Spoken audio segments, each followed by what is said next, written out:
Good morning friends. आज मैं आपको बताने जा रहा हूँ इंडियन पॉलिटिकल सिस्टम के बारे में, मतलब भारत की राजनीतिक व्यवस्था के बारे में। भारत में संसदीय शासन प्रणाली को अपनाया गया है, जिसका मतलब है संसद के प्रति मंत्रिमंडल पूर्ण रूप से उत्तरदायी है। संसद के प्रति जवाबदेह है मंत्रिमंडल।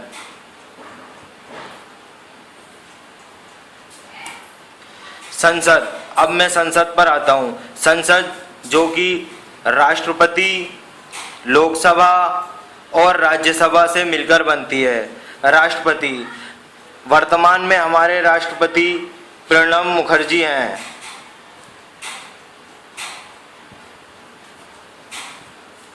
राष्ट्रपति का चुनाव अप्रत्यक्ष रूप से होता है।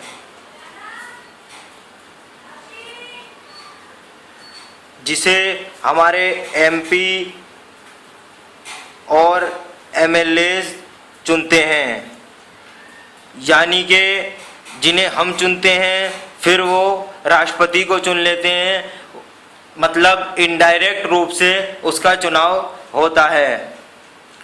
राष्ट्रपति हमारा राष्ट्र का प्रमुख है संवैधानिक रूप से, लेकिन व्यवहारिक रूप से इसकी शक्तियों का प्रयोग प्रधानमंत्री करता है। जैसे कि प्रधानमंत्री की सलाह पर ही राष्ट्रपति कोई भी कार्य करेगा। अब मैं आपको लोकसभा के बारे में बताना चाहता हूँ। लोकसभा, जिसे हम लोअर हाउस या निम्न सदन भी कहते हैं। लोअर हाउस की कुल कैपेसिटी 552 है, लेकिन वर्तमान में 543 एमपीज हैं। 543 में से जिसको 272 सीटें प्राप्त हो जाती हैं, वे लोकसभा में बहुमत प्राप्त कर लेता है।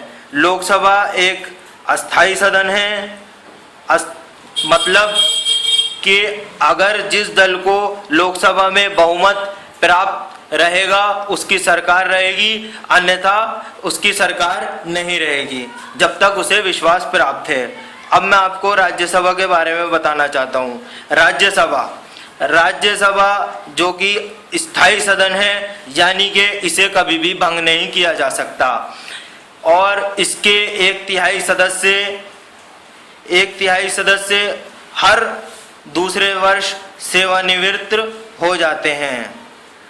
इसकी कुल कैपेसिटी 252 है, लेकिन वर्तमान में इसमें 245 सदस्य हैं, यानी, और इसमें से 245 सदस्य जो कि राज्यों का प्रतिनिधित्व करते हैं, ये हमारी राज्यसभा राज्यों का प्रतिनिधित्व करती है, जबकि लोकसभा ये जनता का प्रतिनिधित्व करती है, मतलब जनता द्वारा चुने जाते हैं, इसलिए इसे जनता का सदन भी बोल दिया जाता है।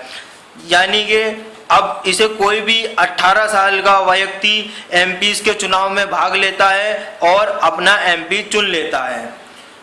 अब फिर से मैं राज्यसभा की ओर लौटता हूँ। राज्यसभा में अप्रत्यक्ष रूप से चुनाव होता है। राज्यसभा अपने एमएलए द्वारा अपने राज्य के एमएलए जो होते हैं वो राज्यसभा के मेंबर को चुन लेते हैं। राज्यसभा का अपर हाउस नाम इसीलिए पड़ा है, इसे अपर हाउस बोलते हैं, उच्च सदन इसीलिए पड़ा है क्योंकि इसमें सारे अनुभवी नेता बैठे होते हैं जो अपने राज्यों को रिप्रेजेंट करते हैं और उनकी ओर से सवालात पूछते हैं। अब मैं आपको फिर से राष्ट्रपति की ओर आता हूँ। राष्ट्रपति, जैसा कि मैंने पहले बताया था, राष्ट्रपति राष्ट्र का प्रमुख होता है, लेकिन प्रधानमंत्री की सलाह पर ही ये कार्य करेगा। और प्रधानमंत्री जो कि वर्तमान में मोदी हैं, और मंत्रिमंडल जो कि पूरा कार्यपालिका के रूप में संभालेगा।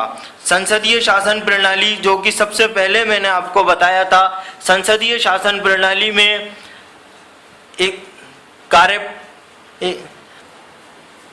संसदीय शासन प्रणाली में प्रधानमंत्री राष्ट्रपति को अपने मंत्रिमंडल के नाम सौंपता है, जिन पर राष्ट्रपति अपनी संस्तुति दे देता है, और वो संसद के जितने भी मेंबर होते हैं वो सब विधायिका होते हैं, वो सब विधान बनाते हैं, मतलब कानून बनाते हैं, और उसको लागू करने का कार्य कार्यपालिका करती है। कार्यपालिका यानी कि मंत्रिमंडल, जिसके अंडर में प्रशासनिक सेवा विभाग के लोग होते हैं और वो प्रशासन के थ्रू अपना कार्य करवा लेते हैं। अब आपको मैं इन सब के कार्यकाल के बारे में जानकारी देना चाहता हूँ। राष्ट्रपति का कार्यकाल 5 वर्ष होता है और इसे इनडायरेक्ट रूप से चुना जाता है, और ये कितनी भी बार के लिए चुना जा सकता है। और लोकसभा का कार्यकाल 5 साल होता है, यानी कि एमपी जो एक बार लोकसभा में पहुंच गया तो वो 5 साल के लिए अपने पद पर बना रहता है।